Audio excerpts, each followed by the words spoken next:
Welcome back to another Mackem in the Middle podcast. Another Sunderland game, this time away from home against Blackburn. Another game that was on Sky Sports, a game that did end in a 2-0 defeat. And there's plenty of talking points. One in particular, which we will get onto in due course. But in the meantime, we're going to focus on other things and try and avoid that for as long as we can. But like we said, John, 2-0 defeat. It was one of them games that I think people looked at. Blackburn, I think they're top of the league now after that win. I think they were fifth prior. Obviously a good side, having a good season so far. To come away with the defeat, again, regarding the circumstances we'll get onto, isn't too much of a concern. No, it's not. Obviously we can see that, we're competitive in every game. And there's almost like a positive, frustration to it, where we know that if we did have, a Sims Stewart or, another striker that Speakman had brought in, I think these are the types of games that, would definitely be the difference in us winning. I didn't, you're saying that Blackburn are top. They didn't really look like a team absolutely bound for the Premier League. And, I thought we, if not battered them, obviously we'll go into the key moments in the game. But, it is that frustration that if we did have a striker, I think we would be, a real force in this league. And I think that's the massive frustration at the moment. It's certainly, I think when we win games like, when we beat Wigan, and Embleton scores, I think they do sort of, they get us out of the mud a little bit and maybe just paper over what we'd like to call, obviously, glaring cracks. But, I'd still go to a frustration of, as soon as Sims was injured and he had to go for a scan, you've got to then think of Speakman, right, we need to there must be someone we can drag out of that market who could play. Even yesterday, if you're playing five attacking midfielders, which is fine, it has worked. But why not have a striker who can come on? It's a Fraser Campbell who can just come on and just be a focal point for 30 minutes and do us a job. I think you're talking about yesterday. You may be talking about even getting a draw after the circumstances. So I think at the moment it's a massive positive frustration. Yeah. Obviously, Lyndon Gooch was missing. He got injured against Wigan. I don't think that's going to be too bad. I think Mowbray said after the game that he has kind of a 50% chance of being back for the game at the weekend against Burnley. Obviously, Evans was back from suspension, but once again, another injury picked up, this time Elise in the second half. And I don't think it was a bad challenge as such. I think he got the ball, if I remember rightly. It was just kind of the follow through that's obviously caused the injury. With the way he's been playing since he came back into the team when Serkin got injured, he will be a miss. Yeah, it'd be a massive miss. If you take him out of the team, we're sort of left with, the only big guy in the team of Danny Bart. We're quite a small team. We're quite a young team. Even though Lisa's young, he's an absolute, battering ram. Obviously good on the ball and a good threat. And it's a bit of a frustration. But ultimately, I do think we've got the squad to get through this. Obviously, we don't. The only positions I think we do absolutely lack is obviously the striking department. We've got Bailey Wright back there who can play. You can shuffle Luke O'Nien. I'm not too sure about Luke O'Nien in a wide aspect. I'd be more than happy to see Trey Hume given a chance in there. At least it's definitely one of those, you're frustrated, but ultimately Mowbray said, everyone's going to have that, and it's something we've got to live with. Yeah. And obviously with Gooch being injured, and obviously Elise, don't know the severity of the injury, but the chances of him playing on Saturday, I imagine, are very slim.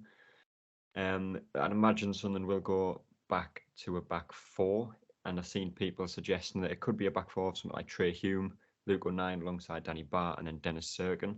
I don't think that would be too bad if that was how we lined up on Saturday. No, I don't think it's bad at all. I think Trey Hume's probably been a little bit unlucky, not getting in the team. I think for a couple of weeks now, Lyndon Gooch has probably struggled a little bit, because sort of early on in the season playing at right back, he was a bit of an asset, obviously going forward as well. But now, obviously, with Patrick Roberts, I don't think our right back's probably allowed to attack as much as they'd like to, you know, for sort of killing Patrick Roberts' space, which is fine because at the moment, like Mowbray said, Patrick Roberts probably the best player in the league. Yeah, I'd be more than happy just to sit. You know, you can sit Luke O'Nien, good ball player back there with Danny Bart, Cirkin at left back. You know, sort of he can be the one who does push on, and then you almost mould into a back three with Evans sort of just sitting in. So yeah, I haven't really got any issues with that. And obviously you've got Bailey right if you do need to mix it up. Yeah. Obviously, whether Gooch is back for that game against Saturday, we don't know yet. We will see. But on to the game, and like I said, there is the one main talking point, which is going to be the thing that we probably focus on the most. But for now, we are going to try and avoid that as much as possible and just look at the game and performance in general. And I think Sunderland, for large parts of the first half, you know, they had a lot of the ball, but similar to other games in the last kind of week or two, just didn't really pose too much of a threat in the final third again. No, we didn't. It was, again, it's quite a big frustration. You know, I think when Clark and Roberts are running with the ball, I think you've got to have, you know, there's not many players running, you know, in the lines to almost kill, to give those two some space. You know, Pritchard and Embleton in the final third don't seem to know where to be still. Yeah. Later on in the game, it was maybe a little bit better, but it's sort of summed it up for me. I think Patrick Roberts cut inside and sort of took like 3 players out, and then I think he put like sort of a half diagonal pass in behind 2 defenders and played, I think it was Clark in. And just that's the thing that we miss is those forward runs that these players can pick off. Obviously, they can all pick them off, but they're very rarely the ones who are running onto it. So it was a little bit frustrating. On as a whole, I think attacking wise, it was just a little bit just desperate, and at times it just, you know, nothing was just falling. Nothing. There wasn't any. There was maybe 1 or 2 where we could just hit it on the edge of the box. I think Diallo had one. Pritchard in the first half just took an absolute age to have a shot and stuck it straight over the bar. You expect a lot better from him. So it's just, again, it's just another one of those frustrating ones you almost have to just sort of shut up and just sort of take. Yeah. I think Mowbray said after the game, obviously Blackburn do play a certain way. They do rely on the other team basically controlling the game possession-wise. And obviously, like we said, wasn't really possession with intent for large parts of the first half. But Blackburn like to play on the counter, and that's exactly how they got their first goal. And again, like I said, we'll get on to the bit that happened before in due course. But on the goal itself, obviously Blackburn win the ball back, legally or illegally. That's for you to decide. And they break, the ball falls to Brereton Diaz on the edge of the box, and it's a very, very good finish. Oh, I'll take nothing away from him. You know, he's playing for Chile. You know, most international breaks and banging goals in for them, and it's just one of those goals you have to, you know, the way he hits it and puts it in that area. Patterson's nowhere near it, and you don't expect him to. You know, you just for the finish, I think you have to hold your hands up. But ultimately, I think I'm more worried about him than I would be any other player. You know, he'd be the one player that on the attack, he's very good at finding space, but he just seems to be not at the back post on the edge of the area, but sort of, you know, towards the back just on his own. And for me, that's not good enough. And I knew, obviously, we know the incident that happened. I knew as soon as they broke and we didn't get the decision, I even said to my lads, you watch him go up that end now and score, and bang, it's a goal. Like you said, take nothing away from finish because it's fantastic. I've seen all the videos again this morning. Excellent finish, but can we do more ourselves? Of course we can. Yeah. And I think that's what you remember saying in the group chat as well, because obviously I was looking for the video of the goal after the goal, and I think there was at one point, I think we had 6 defenders or 6 players in the box to their 3, and obviously the ball kind of ricochets around a little bit. I think O'Nien wins the tackle, then bounces off Danny Bart and then falls to Brereton Diaz. So it's not like a pass where you should be marking your man, but at the point where Brereton Diaz is about to shoot, I think there's Elise here, Cirkin, and there's another player stood next to each other, marking no one. And like we said, just no one seemed aware that he was there. Yeah, again, like I said, it's massively frustrating. Just, like I say, we take our hats off to the finish, but ultimately these goals, can be avoided. And even if I was being super critical, it's probably just before, half time, or it's early on, sorry, when they score. I'm sure one midfielder can, snap whoever's running through and just take the foul. Yeah. We're normally relatively good at that. So again, it's maybe a slight bit of naivety, but it's one of those. Ultimately, we just have to swallow. Yeah. But it was 1-0 at half time, and obviously we came out the second half. I don't think we'd made any changes at half time. And very similar to the Swansea game, obviously it was different sides of the interval. The goals came, obviously Swansea scored just before half time, but Blackburn doubled their lead just after, I think it was 3 minutes into the second half, that they made it 2-0. And again, very heavy decision to be talked about very shortly. But that is 1-0 down away from home with 45 minutes to play. You come out second half, you've got a real chance of getting something out of the game. To concede in the manner that we did at the time that we did is, again, essentially what killed the game off. Yeah, definitely. 1-0 is different than 2. And I always say, and I think I said at half time, for 10 minutes, just keep it tight. If we can stay in the game, you'd always fancy us to create chances. Whether we take those or not, it's a different story. But, because you can look at the game after and say, well, after their goal, we, especially for the next 20 minutes, we absolutely battered them. I've never seen a team so defensive at home. Like it was like playing a crappy League One team. And it's like every single person behind the ball, trying to protect their one goal in their massive game of the season. And, it was really, really strange. But yeah, on the goal, I think there's a component of things. I still think Patterson can be bigger and stronger. Obviously, the decision, ultimately, how the lines are missed, I'm not sure. But are we getting our bodies in there enough?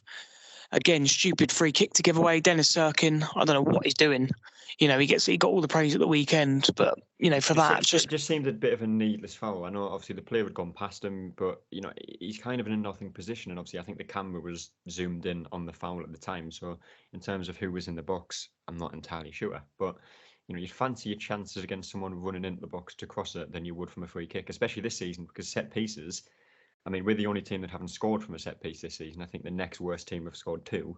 And defensively, whenever there's a ball put into the box from a corner, from a free kick, from a throw-in, we just seem to panic. Yeah, exactly, and that's why you try and stop those things happening, before they do. And like I said, it's really pathetic from Sirkin. I'm surprised there hasn't been a bit more criticism than, he obviously rightly got all the plaudits for the weekend, but that's just pathetic. You just push him away from goal. That's all you have to do. Stand strong. Don't give away a silly foul. But as soon as anyone in their head says, don't give away a silly foul, the silly foul arrives. And that's a bit of naivety on our part, because like you say, we're not the best at dealing with, set pieces and corners. Yeah.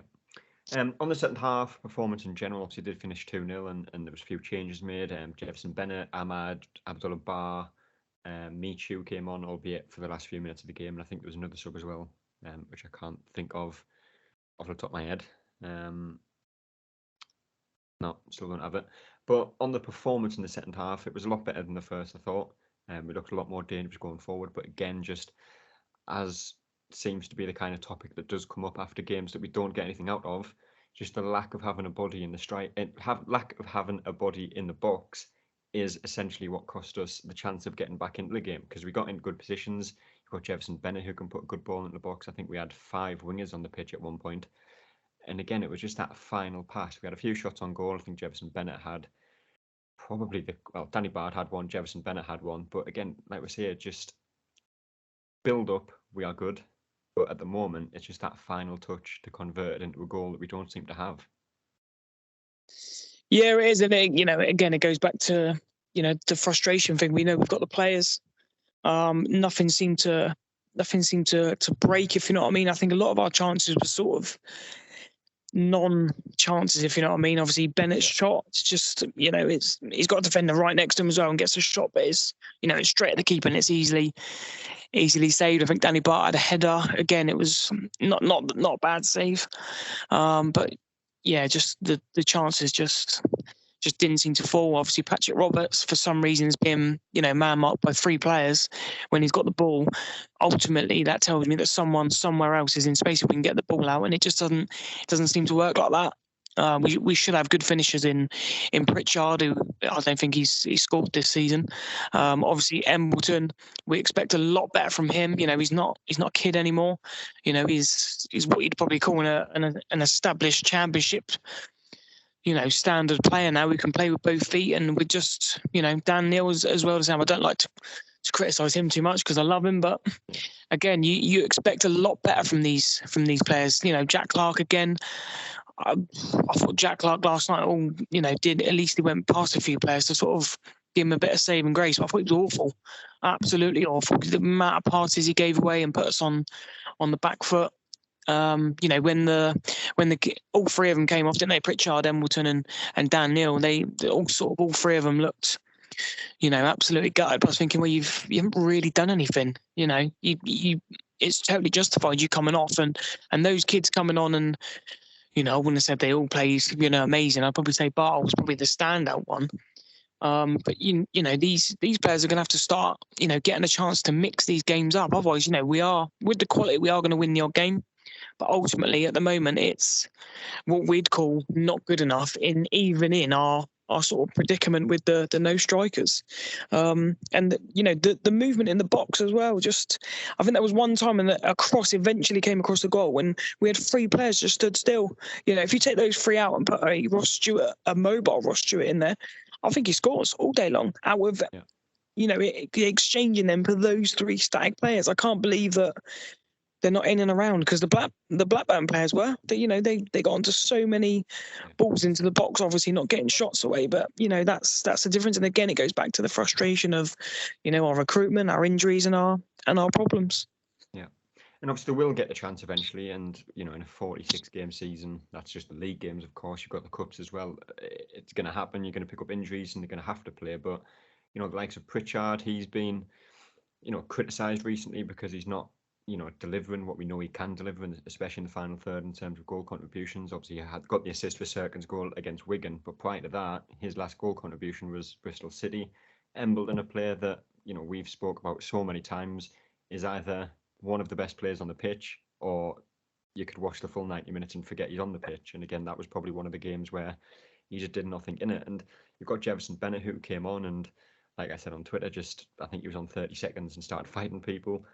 Ahmad, who, I think is lacking a bit of confidence, and you can tell that when he gets into a good position. You've got Abdullah Bar. You've got players that are coming on, and we've said a few times this season that they've come on, changed the game. They have to start getting the chance sooner rather than later. Yeah, they do. And I think you can look at what Tony Mowbray said, and, he's in his, I think it was his post-match last night, saying that, if... When we start games, we want to start them almost, a little bit safe and not playing how we did second half. Yeah. But then he goes on to say, maybe at times we need to score the first goal. But if we need to score the first goal, Tony, we need to play like we did in the second half. We can't. Yeah. Same with the Swansea game. We're 2-0 down. By that time, we need to start that, and then we have got the players. In fairness, to say 60 minutes we're 1 or 2-0 up, we have got the players to come on. Then we can slow the game down. We can control the game with the likes of Dan Neil, Corey Evans. Your experienced players. I think maybe there's got to be that little bit of a gamble. In especially in our home games, away from home, maybe a little bit different if teams are going to come on to us. But, a different team like Blackburn, we knew how they'd play. So why didn't we play in the first half how we played in the second half? It took for us to go down 2-0, even though, like we say, poor decisions. There's got to be that bit of a gamble, of a risk. There's so many... I think even yesterday I saw Pritchard sometimes just killing our attacks. Corey Evans sometimes just killing our attacks, and a forward ball was on. And you could see a lot of players pointing and saying, "Zip it in there," and they don't. They rinse it back, goes back to the defence, and it's like sometimes we don't need that. Sometimes it's going to take, a Mitru ball to play forward, or Abdullah Bar to shrug two players off and go through. They're young players and they're learning, so they are going to make mistakes. But ultimately, if you bought them to play, then they're going to have to be trusted to make those mistakes, aren't they? And maybe one time they won't make those mistakes and it will work and we will get that through ball and we will, maybe go 1 or 2-0 up and then we can protect the game. It doesn't always have to be, let's sit in, keep the ball, rinse, repeat. Let's go and attack like we did, because we will blow teams away, And Blackburn are supposed to be one of the best teams in the league by all accounts, by the league position. That's what we're supposed to go by at the moment. And for me, they weren't. They did obviously an effective job on us, and defended quite well, to be fair. But I don't think we really tested them, to the hilt of what we could have done. And you play like we did in the second half for 60 minutes. I'm telling you now, we do score. I think we get an early goal. I think their crowd turn. When they were getting peppered second half, despite being 2-0 up, you would have thought that they were 2-0 down, the way the crowd was almost turning. If you could have nicked one, then you have them on the turn, and that's especially against a team like Blackburn, because everyone knows how they play. They want to sit back. They want us to have possession. They want to sit off us when we have it. If you go 1-0 up away to Blackburn, that game plan for them kind of goes out the window, and they have to start coming towards us, which when you've got the likes of Roberts, you've got the likes of Ahmad, you've got the likes of Bennett, that is a type of game that, if we go 1-0 up and you've got them to come on the pitch later on, it generally could have finished 2-3-0 Sunderland if we got that first goal, because it completely changes the dynamic. Yeah, exactly. And that's the gamble I think sometimes we're going to have to take. Let's go down. Let's go at these teams. You know how they're going to play. They're not going to go toe to toe with us. It's the same with us not going toe to toe with Swansea. They'll probably murder us.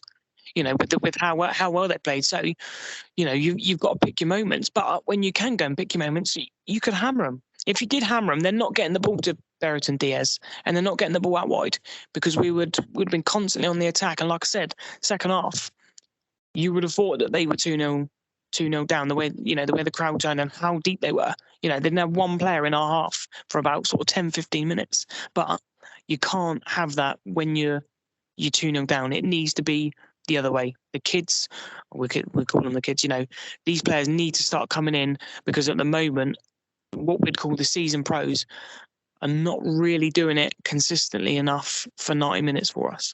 Yeah. Well, they did finish 2-0. But obviously that's not all we're going to talk about the game, because the main talking point from the game is got nothing to do with Sunderland and nothing to do with Blackburn, which is a common theme in the EFL, in League One, in League Two, in the Championship, because the refereeing was once again absolutely shocking. And it's not often that a team will go away from home, lose 2-0, and still be adamant that they didn't deserve to lose the games. Did we do enough to win it? Probably not. But the 2 goals that we've conceded were absolutely shocking decisions from the referee. I think they had 3 shots on goal all game. 2 of them don't happen if the referees make the basic calls, starting with the first one.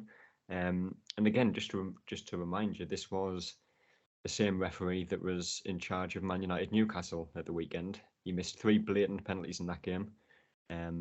He's had a history of being in the Premier League. I think his last Championship game was nearly 2 years ago. So he's a Premier League standard referee. He's been brought down to the Championship. First goal, like we said, it's a good finish, could close it down better, but the whole passage of play comes from a decision that the referee has got wrong. It's a Stonewall penalty on Dennis Erkin. On Jack Clark, actually, wasn't it? Yeah, on Jack Clark. Yeah, Stonewall penalty in this day and age. Any sort of touch in the box, you can see what he's doing. He's turning him like he turned the player at Reading. Yeah. And the same at Reading. If he touches him there, it's a penalty. And the thing that frustrates me is he's like 6-7 yards away, looking straight at it. I genuinely don't understand, because if he hasn't clipped him, why has he not then gone and booked him for diving? Yeah. If he thinks that, you could say he maybe is looking for it, but he's still been clipped. He's still taken his leg away, which, he needs to stand on to control the ball into the box. Yeah. So for him to be stood there is it's just awful. And it almost goes back to the VAR will just bail out referees in the Premier League. VAR is not there to bail out. So in the Championship, unfortunately, because there isn't the funding and the capacity to have it, ultimately you get a shit referee, which, let's be honest, most of them are shit. That's just something you have to accept. You know, you haven't got that safety buffer to then go, well, hang on a minute, just go look at the monitor, just have a look. You know, you use your assistants, because I'm sure in a second we'll come on to the assistant in a minute. Yeah. You know, it's just so poor, and I'm almost fucking bored of saying it. It's because I can maybe accept it's been missed, it's behind the player, something like that. I think at the time the referee had pointed to suggest that he'd got the ball. And I mean, I was watching it on stream, and obviously the camera angle that you get when you watch it on TV is completely different to what the referee sees. On the stream, it looked a blatant penalty. The first replay they showed, you could argue the referee somehow sees the defender get the ball, but even then, you're 90% sure it's a penalty. Every other replay they showed after that, it is a stonewall penalty. And if you're a referee, a Premier League referee at that, like you say, he was 5, 6, 7 yards away, however far away he was from it. If you can't see that the defender's not touched the ball there, why are you refereeing? Yeah, again, you can go in the quick time. They could say how quick they see it, but ultimately I think they say the referee has to be 100% to give it, and then 9 times out of 10 the defending team gets the benefit of the doubt, and it's an awful decision considering he's so close, and we've already seen what he did. He's missed one for Man United and he's missed one for Newcastle. Both, and VAR have gone back and looked at both of them and not given them. So I don't know how they're not given. I think both sets of fans even said the same. I don't know how this one's not given. But again, we could maybe do stuff after that would prevent this. But we haven't had a penalty, and we haven't scored from set piece or anything all season. It just seems to be the way it's going at the moment. Yeah. No, so like we said, that penalty that wasn't given, which should have been given, is what led to the first goal just literally 20 seconds later. And again, like you say, you can still do better with the goal as itself, but if the referee makes the right call, they don't go down the other end and score. We have a penalty. If we score it, obviously that's a big if. Sunderland go 1-0 up, and like we said earlier, completely different game. But on the second decision, the second goal, I think is a lot worse than the first decision that was given, because as we've said there with the fouls are somewhat opinion based. Different referees will class different things as a foul, how much force is required for a foul, how much contact is required to a foul. So in terms of leeway, I don't really want to give them much leeway, because either way, it was a stonewall penalty, the first one, but the second one is genuinely incredible how the referees have missed it, how the linesman missed it, because it's a free kick. There was no one in his view. I mean, they didn't show it on TV, but they are taught to be in line with the last player. And if he was, how on earth has he missed the player that scored the goal being a yard offside? Again, you tell me. It is fucking abysmal officiating, and again, unfortunately it's one we've come accustomed to. I think on a free kick, I think the referee's ultimately watching the push-in, which is fine. So you tell me what the fuck the linesman's doing. Yeah. Because that's his only job. You've just got to look across the line. You're not looking for fouls. You're not looking if he's taking it for the free kick in the right place. You are looking across the line, and you can see the line. And it's not like a VAR one where they go, his left bollock is offside. It's not like that. He is clear as day. His whole body was offside. Exactly. So you tell me what he's saying, and I think. Obviously on my stream, I watched the Blackburn Rovers one, and only sort of 15-20 minutes, so someone's mentioned it to him and said, I think we're very lucky to be 2-0 up here, because watch this back. And by all accounts, Sky didn't even cover it. In the Premier League, those things are gone through in a fine-tune comb. Yeah. So it's almost like Championship, out of sight, out of mind. It doesn't matter. It's just a Championship game. It doesn't matter. But it's it is abysmal considering the decisions, because I'd assume this guy has been a linesman in the Premier League, and normally when the play carries on. They let the play on, then they raise the flag. Sometimes those calls are so tight, but the linesman has made the correct decision. When they go back and look, and you think, wow, how that's perfect what you've seen. So this is on a dead ball situation as well. It's not even live play, which you can maybe forgive. There isn't an easier passage of play for a linesman to make an offside call. And you see some of them in the Premier League where there's a long ball and there might be 4 or 5 players that go for the ball and you have to decide whether they've touched it, whether they haven't touched it, was he offside when he touched it. But this one, it is direct from the free kick. Before the ball's kicked, he's a yard offside. No one touches it on its way through apart from the player that is stood offside, heads it into goal. It's genuinely mind-blowing how the linesman hasn't seen it, and I can't emphasize how hard it would have been to not have seen that offside. Yeah, exactly. You've hit the nail on the head. It just goes back to abysmal officiating, and that's the frustration. It's, yes, we could talk about maybe Patterson or maybe the marking, and it's I'm pretty sure that the blue and white shirts stood out to the red and white shirts. They looked very distinctive to me. Maybe not to Jack Clark in some of his passing, but to me, a blue and white properly stood out in that. So how he's missed it, I will never know. I'm sure today they would have showed him and said, "What the fuck have you done there?" Yeah. And I'm sure Thursday or Friday, Tony Mowbray will get a phone call going, "Look, we've dropped 2 clangers. We're really sorry, but the club are well within their right." At the end of the day, does it? Yeah, of course, doesn't it? It's one of those ones you have to suck up. But you just think we've had, even the referee on Saturday. Oh, as a Premier League referee, he missed a lot as well. Even the one against Wigan, he missed a lot. Sunderland should have been down to 10 men realistically. That Embleton challenge, if that's against us, you ask them for red card. Wigan should have been down to 10 men. There was another offside call in that game that didn't go our way. Roberts ruled offside when he wasn't offside. Yeah, like I say, the Wigan one, Tilts has been booked. He smashes Roberts on the edge of the box. He plays advantage. Right after the advantage, you are still allowed to go back because he still fouled him. Yeah. We didn't score from that. If he wasn't on a yellow card, obviously this, not to go too much back into the Wigan game, but if he wasn't on a yellow card there, he gets booked. Yeah, exactly. But he wasn't a yellow card, and like I say, it doesn't matter. It's just a consistency, And I'll touch on the Wigan game with, the amount of time wasting. When Wigan are 1-0 up, as soon as Patterson, who wasn't really taking any time, gets booked. It's without warning as well. Yeah, it's like, come on, just give us some consistency. That's all we want.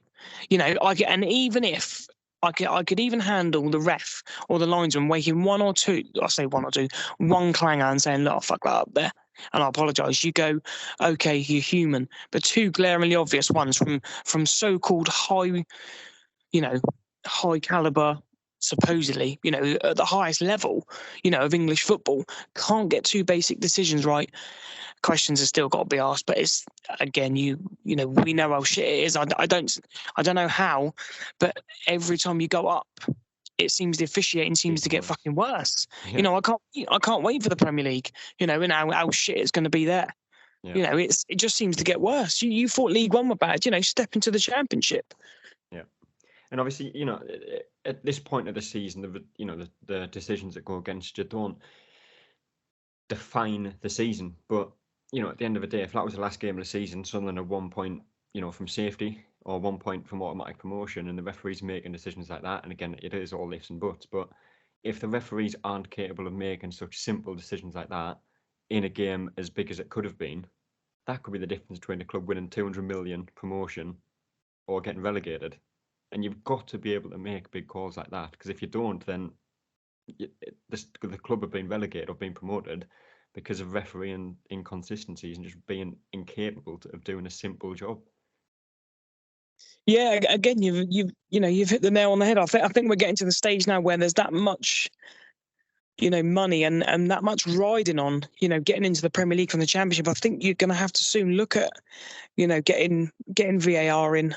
I'm sure it's not the most expensive, thing in the world for someone else to sit in a remote place and go, sorry, you fucked that one up, ref. Oh, linesman, you fucked that one up as well. Yeah. These are the differences, and these are the sort of things that will, like you say, if we got relegated on that, I'm sure there'd be a court case. That's the world we live in. You know, we could take the odd referee blunder, fine. But if there's that safety net, which these people obviously need, Yep. then it's got to be a thing we look at. I know, obviously, as you go to further down the spectrum, you know, we have goal line technology in leagues 1 and 2. So, you know, why can't we have VAR? Certainly in the Championship, and you know, and going down the pyramid, there's the money to pay for it there. You know, the FA are not, you know, short of a bob or two, nor are the Premier League pyramid. You know, there's no reason for that, because it is clearly needed, because we keep seeing these shit decisions. Yeah. We'll leave the refereeing debate for there until Saturday, which, of course, something will come up. It is guaranteed, because it's every game, every week, there is some decision that is given or not given that is catastrophically clear that it was the wrong one to give. But we'll move on to player ratings. We'll try and get through these as quickly as possible. Patterson, starting with him. I think it was all right, to be fair. I'd probably go with a 7. I thought he claimed a few crosses, might be 1 or 2 hairy moments, but in the majority, I think he was fairly solid. I'm not, you know, the goal, I'm maybe thinking he can be a tiny bit stronger, you know, and just sort of put his presence there, maybe just a little bit more, but that might be being hypercritical, not me being a goalkeeper. Yeah. Luke 9 obviously moved to right back for this game with Gooch not there. I thought he worked hard, but I thought he was out of position quite a few times. It looked a little bit rugged, so I'll probably go over 6, and didn't really provide. You know, he probably put the best cross in the game, but apart from that, didn't really provide any real attacking threat, which you know, he's not bad at, you know, in the past. So yeah, I'll probably go over 6. Yeah. Moving into the 2 centre backs, who for some reason I forgot. Danny Bart, we'll start with him. Yeah, I thought he was fairly solid. I'll probably go over 7. A crap pass towards the end, you know, sort of a lazy pass, a tired pass, we'll call. Nearly put us under pressure. But I thought on, you know, the majority of the game, I think he marked out pretty well. Yeah. Elise obviously played the first kind of 60 minutes or so, I think it was, before he went off with an injury. Yeah, I'd probably go over 6. I'll probably have him slightly to blame of just being aware where, you know, Diaz is. I think that's sort of his side. I think that's his side, and I think he was the closest player who could be to him. You know, I think he's got to maybe realise, you know, that there's a threat there. So I'll probably go down for 6. Yeah. On to left back, Dennis Serkin. Again, I'll probably go over 6. I thought going forward, he was very good. But you know, we talked about giving away the stupid free kick. I think he just gets sold, and you know, normally he's a much better defender than that, so he probably gets marked down for that one. Yeah. In at midfield, Corey Evans obviously back from suspension and back at his former club, started in midfield. I'd probably go with a 6. I thought he was a little bit safe at times. Just sort of sat in there and mop stuff up. But yeah, there's a couple of times I thought just zip it forward or zip it through, and just didn't. Just sort of was quite content in keeping the ball, and just sort of like, come on, we're losing, mate. Let's try and zip it forward. So yeah, I'll probably go over 6. Yeah. Dan Neil alongside him, obviously he was hooked in the second half when Sunderland did go 2-0 down. Yeah, I'll probably go over 5, because I think, you know, by his standard, I think I do expect, you know, maybe a little bit more from him. It didn't really get into the game, not really, I don't think. And yeah, like you say, rightly hooked. Yeah. Alex Pritchard, we'll get on to him next. Obviously, he had probably the best chance of the first half. Good effort. Well, I say good effort. Good chance from the edge of the box, and should be hitting a target from there, realistically. But he put it well over the bar. And again, there's another player that was hooked off in the second. Yeah, again, I'll probably go over 5. I'm massively frustrated. I think he put one good corner in that, you know, sort of looped over. But the rest, like I say, he had a shot on the edge of the box, just took too much time and then blazed over. Yeah. You know, it's just not not really happening for him at the moment. I wouldn't be surprised to see him sort of maybe drop out the weekend. Yeah. Another player in the attacking side of Sunderland was Embleton, and to be quite honest, I could not name one thing he did in the game. No, again, just a massively frustrating one. I'll probably go with 5 because I think sometimes it's just he doesn't know where to be. He's obviously a midfielder who, plays and tries to break the lines and can turn with the ball, but we're not playing him that deep to do that. And just looks lost at times. Good movement on Saturday for his goal, but then yesterday I didn't really see that movement at all. Albeit congested in there. So yeah, he's another one that doesn't start for me the weekend either. Yeah. Patrick Roberts obviously had his best game for Sunderland.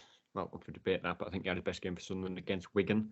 Like we've said a couple of times so far in this podcast, that he was heavily marked for large parts of the game, didn't really have the space to drive into. And again, I think a lot of that is down to the fact that Blackburn are a team that will kind of not necessarily sit back, like of Preston, Blackpool and Wigan did, but do sit deep, do try to close that space for players to run into and then break from it. And I think that ultimately is why Patrick Roberts didn't have too much of an influence in the game.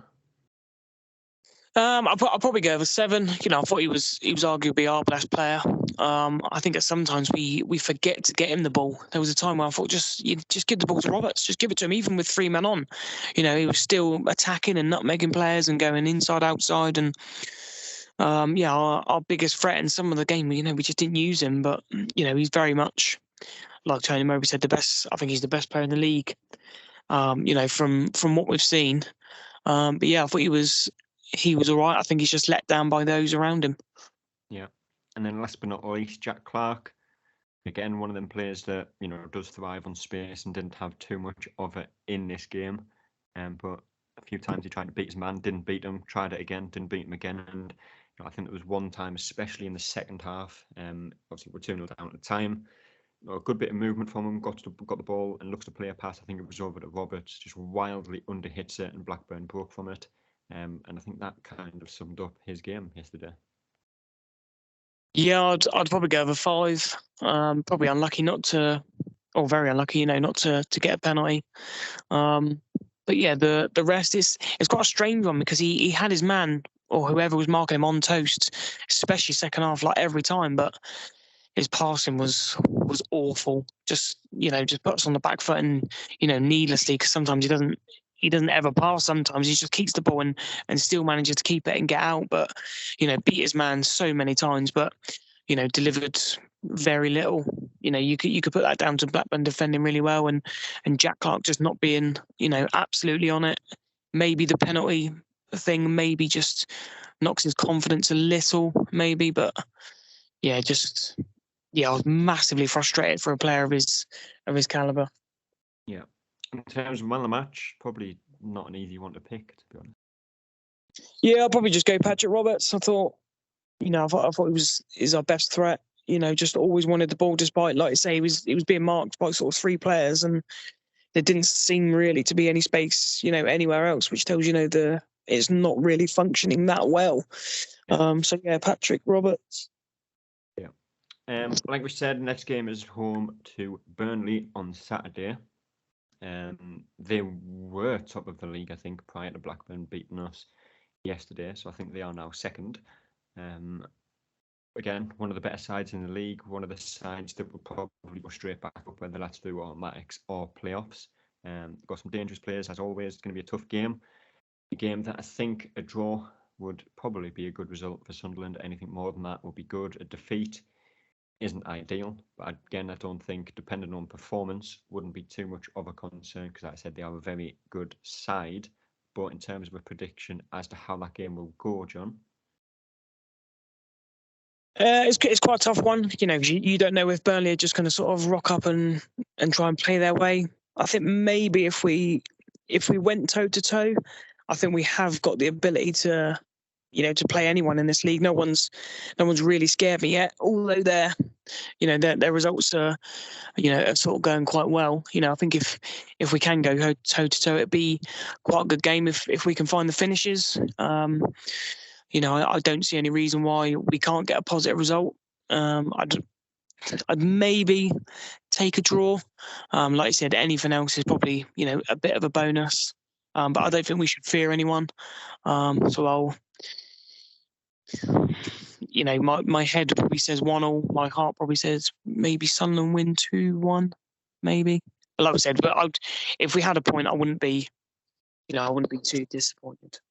Yeah, but like we said, that game is on Saturday, so we'll have a reaction to that game on the Sunday. We'll hopefully have a preview out for it as well, which should be out tomorrow or Thursday, depending when you are listening.